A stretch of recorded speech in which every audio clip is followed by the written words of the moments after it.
And we start the day's other headlines in the Middle East. President Trump is urging Israel to pardon Prime Minister Benjamin Netanyahu in his corruption trial, which began more than 5 years ago and has divided that nation.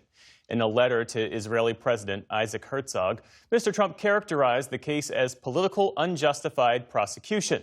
The president made a similar plea during a speech at the Knesset last month. Netanyahu faces unprecedented charges of bribery, fraud, and breach of trust, which he denies. Separately, President Herzog issued a rare condemnation of violence in the West Bank today after masked Jewish settlers hurled stones at car windows and set trucks on fire. Some locals called for an end to such violence. What happened here shows terrorism in its true form. It shows crime in its most horrible image. This can't happen. It just can't. As a person, I have the right to live in safety. It can't be that we keep living our whole lives in a state of fear and danger. The Israeli military says 4 Palestinians were injured in the attack, part of a growing wave of settler violence in the occupied territory. Back in this country, a former aide to California's governor, Gavin Newsom, has been indicted on federal charges related to an alleged scheme to steal campaign money from former HHS Secretary Xavier Becerra. Dana Williamson, seen here next to Newsom, faces 23 charges, including bank fraud, wire fraud, and making false statements. The U.S. Attorney's Office says that Williamson conspired with others to divert approximately $225,000 in funds from a dormant political campaign to an associate's personal use. Williamson was Newsom's chief of staff until late 2024. For his part, Becerra is not implicated in the indictment. If convicted, Williamson could face up to 20 years in prison. The president of the Federal Reserve Bank of Atlanta is retiring in February, opening up a seat on the committee that sets the nation's interest rates. Raphael Bostic's departure comes as President Trump is trying to exert more control over the central bank. Bostic has served since 2017. His replacement won't be selected by the Trump administration directly, but rather by the Atlanta Fed. However, the Fed's board in Washington, D.C. can veto that pick. The U.S. Mint in Philadelphia pressed its last penny today. President Trump ordered the Mint to stop producing the 1-cent coin earlier this year.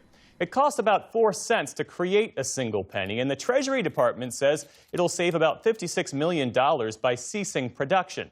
And even though there are billions in circulation, they are rarely used in modern-day transactions.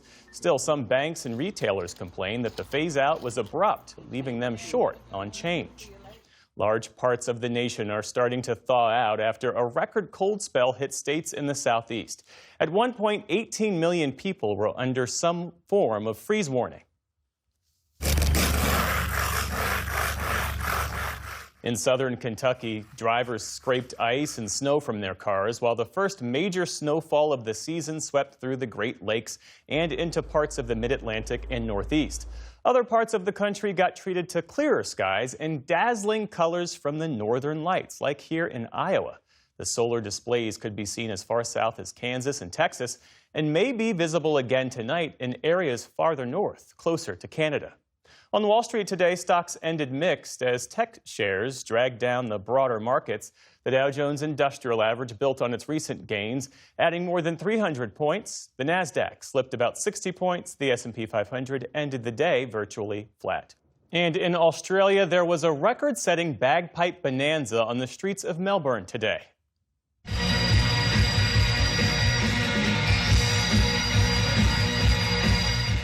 An ensemble of 374 bagpipers played AC/DC's It's a Long Way to the Top in the city's Federation Square. The location is where the band filmed their original video for the song back in 1976. The Australian Book of Records certified the performance as a new record, beating the previous record. Yes, there was a previous record, which involved about 330 bagpipers. Today's event came hours ahead of AC/DC's first Australian show in a decade. And pro football player Rob Gronkowski is retiring again, he says, for good this time to fulfill a late friend's dying wish. I'm a Patriot for life. My career started here at 100%, needed to end here. There's no doubt about that. Gronk signed a one-day contract with the New England Patriots so he can retire with the franchise where he won 3 Super Bowls and became one of the team's all-time leading receivers. The star tight end originally retired in 2019, only to return to win another Super Bowl with his longtime quarterback Tom Brady and a new team, the Tampa Bay Buccaneers. Gronk, who is 36 years old, is eligible for the Pro Football Hall of Fame in 2027. Still to come on the NewsHour, a former career immigration judge weighs in on being fired without warning by the Trump administration. Tensions rise in the Caribbean with the arrival of a U.S. aircraft carrier. And author David Soloy discusses his Booker Prize-winning novel about an immigrant's lost fortune. This is the PBS NewsHour from the David M. Rubenstein Studio at WETA in Washington and in the West from the Walter Cronkite School of Journalism at Arizona State University.